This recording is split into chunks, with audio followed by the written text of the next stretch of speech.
If you consider this a Sonic the Hedgehog channel, yeah, there's nothing really I could say against that. This whole channel is basically built on that. However, as you may have noticed, every so often I'll upload an animation that instead has to do with these particular characters, from a little game called Freedom Planet. And perhaps you wonder why it is I go back to these characters as often as I do.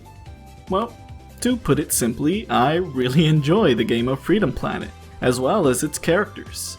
And for today's video, I really want to take a moment to share with all of you what it is about the game that I really enjoy. Now, some months back, I partook in a challenge on Twitter where over the course of 15 days I made 15 renders, each of them answering a prompt on this here list. And today I'd like to go a little more in depth on those.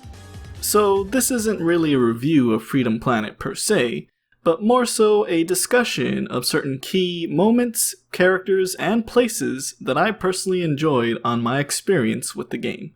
Now there will be some minor spoilers ahead on the game, so if you haven't had the chance to play Freedom Planet yet, perhaps something I say here today might interest you. Also, I am sorry that this won't be a typical animation from this channel, but I really enjoy Freedom Planet. I've been super hyped for the sequel, and I really want to talk about it. So feel free to sit back and make yourselves comfortable as I share with you 15 days of Freedom Planet.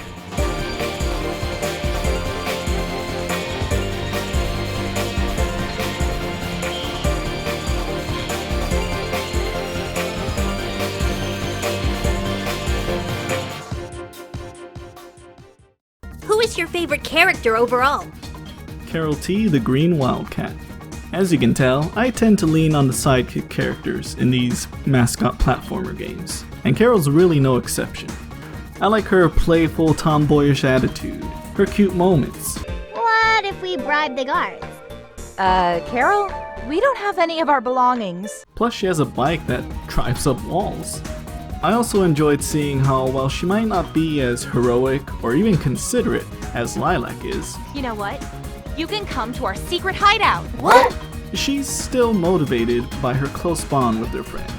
And I'm really hoping that she'll be just a bit more involved in the next game's story.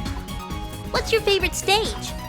My favorite stage would have to be Fortune Night. Both Stage 1 and Stage 2 of this level are really beautiful to look at.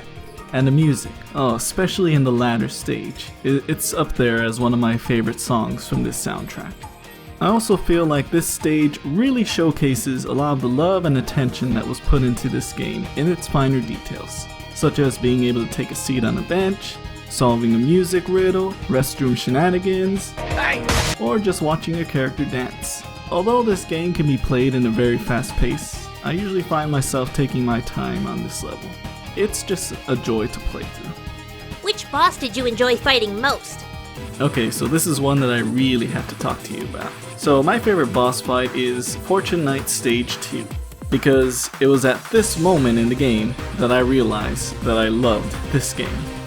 The main boss theme feels like it was made with this particular encounter in mind. It just fits so well. But what I really wasn't expecting was seeing the whole gang come together and contribute to this fight. That just really elevated the whole experience for me. The fight feels faster and much more grand. And as it is, I would say one of the main appeals of the game is its boss battles. Still, this one to me is a real standout. Which of the three kingdoms is your favorite? Shang, Shang 2, or Shuigang? I would have to go with Shang 2. Based on what we see, I always pictured this as the shining cultural center of Abyss. Plus, they have the Kingdom Stone under their domain, along with many other treasures. I really enjoyed the ruins as well as the Royal Palace. Across Abyss, I feel like this kingdom in particular is one that I would love to explore. Oh, also, I totally thought that the arrow in the Magister's throne room was like a failed assassination attempt. But it was later clarified to me that more than likely it's a messenger arrow. And yeah, that makes sense. Do you consider Spade a protagonist or an antagonist? I would consider Spade to be more of an antagonist. He is primarily an obstacle to Team Lilac. I've been called worse. we don't really see enough of him that I would consider him a protagonist. Now, we are meant to understand that he does go through a personal character arc, one that I'm sure would have been explored if his gameplay had been released. However, since that hasn't been the case, I feel like he doesn't rise to the category of protagonist. It's too bad though. I would have loved to see what they had for him, as well as potentially filling in some other gaps in the story. What's your favorite Lilac attack? Carol? Mila? Nira? Torque? Okay, let's go down the list. For Lilac, it would be her down aerial. It does continuous damage on her descent, plus you can follow it up with a ground cyclone, or even an uppercut and an aerial cyclone. For Carol, I like her pounce to claw slice. It just looks fun seeing that giant claw swipe. You can also do this same move after rolling with her. For Mila, it would of course be her super shield burst. I also like digging with her, just finding little goodies here and there. For Nira, it's her little ice trap maneuver. She does a graceful spin when performing this. And for Torque, I'll go with his wood flyer, which is his boomerang shot. What are your top 3 favorite soundtracks? Only 3, huh?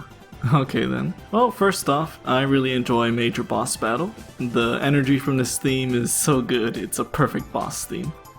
Next, I like I Am Invincible. Again, it's a real solid invincibility theme. And I also like Fortune Knight Act 2, as I mentioned earlier. This song, I don't know what it is, but I just really enjoy hearing it every time I play. What is your favorite Mayor Zhao quote? No further context is needed. What's your favorite blooper? Carol and I are pretty fast. We could run right. I'm sorry. I go with this one because most of the other outtakes occur in somewhat of a bubble, where nobody else really reacts to what's happening. However, all the characters in this scene react to Lilac's little flub. I also found it quite funny how, for every one of Don Bennett's outtakes, Lilac always just ends up running away afterwards. What's the saddest moment in the game? The saddest moment for me was Mila's introduction scene with Mr. Stumpy. For me, this one really hit me in the feels. This scene makes perfectly clear what Mila's situation has been for pretty much most of her life. And what really hits you in the heart is when she's talking about wanting to make a potion so that she could fly and see her mom and dad again. Oof. This whole scene, it's sad, it's cute, and it manages to work in just a bit of humor in Mila's crazy face. But yeah, this scene, man. What's the funniest moment in the game? You sure you don't want to hang out with us? Thanks, but I have a lot of work to do. I'm gonna try and fix my gadgets. Fair enough. Just shout if you need anything. Alright, what are you gonna be up to? Oh, we should have plenty of things to do, especially with a new girl around. My first time playing, that scene got a really good chuckle out of me. I feel like it was set up really well, especially with its cut to complete dead silence. Good stuff. What were your thoughts and reactions to the Lilac torture scene? Oh boy, time to talk about this one. Okay, so to be perfectly honest, my first time playing through this scene, I didn't really think too hard about this particular scene. It just kind of went by like, oh wow, the game's going here now. This is pretty dark. But I didn't really think anything past that. But I must admit that coming back to this scene, it's not difficult to have certain implications come to mind. I mean, there's a reason why it's one of the prompts on this list. Doubtless it leaves an impact. Still though, it's very well done, and very effective in conveying the evil and villainous nature of Lord Brevon. Plus, you have to give props to Dawn Bennett. Her vocals here are insanely intense. The scene is quite effective, but it's not necessarily a pleasant one to come to. Bit of a side tangent though, I do kinda wish that Lilac's hair would stay the way it is as sort of a gameplay mechanic. That maybe her cyclone was no longer as effective, hence you need to use the double dragon boost in the next stage as a means to sort of compensate for it. Then when she enters the temple in the next stage is where she could find the healing pawn that would help her fully recover. I don't know. I feel like it would be nicer to have a bit more of a connection or more consequences to what happened beforehand, or even to help her recovery feel just a tiny bit more earned. Who is your least favorite character overall? My least favorite character would probably have to be Lilac. Now, don't mix that up, it's not me saying that I don't like this character, I just feel like she didn't have much to work with in this story. Although I do have to admit that it is fun coming up with headcanons and character interactions between her and the other cast. On that note, I like to think of her as sort of a foil to Lilac's character. Both want to achieve more or less the same goal of helping people. However, Nira is more about regulations and following protocol, whereas Lilac, being that she's kind of outside of the law at the moment, is not as restricted and more spontaneous. But going back to Nira for a moment, I am glad that she is going to be playable in the sequel. I feel it'll really help to flesh out her character just a bit more. Also, I am so grateful for the palette change to her. I wasn't a big fan of the fleshy-ish kind of fur that she had in the first design. Which stage was the hardest for you to beat? Battle Glacier had me stuck for quite a while. This stage felt just a bit longer than some of the other stages that you played through.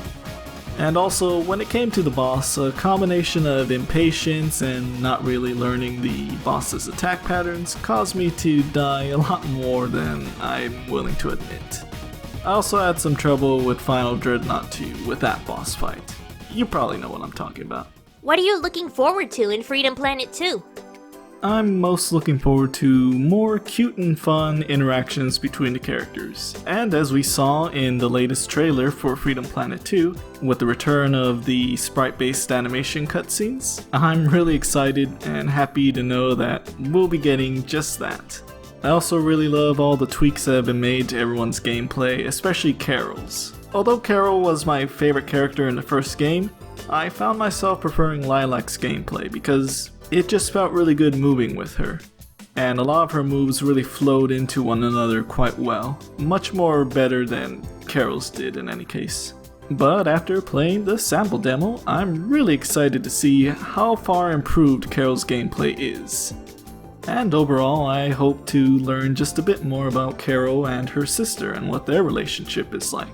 After all, I was honestly quite surprised to see that Corey was mentioned, not by name, but by the fact that Carol did indeed have a sister out there in one of the cut lines of dialogue in the first game, so I really want to see what they do with her.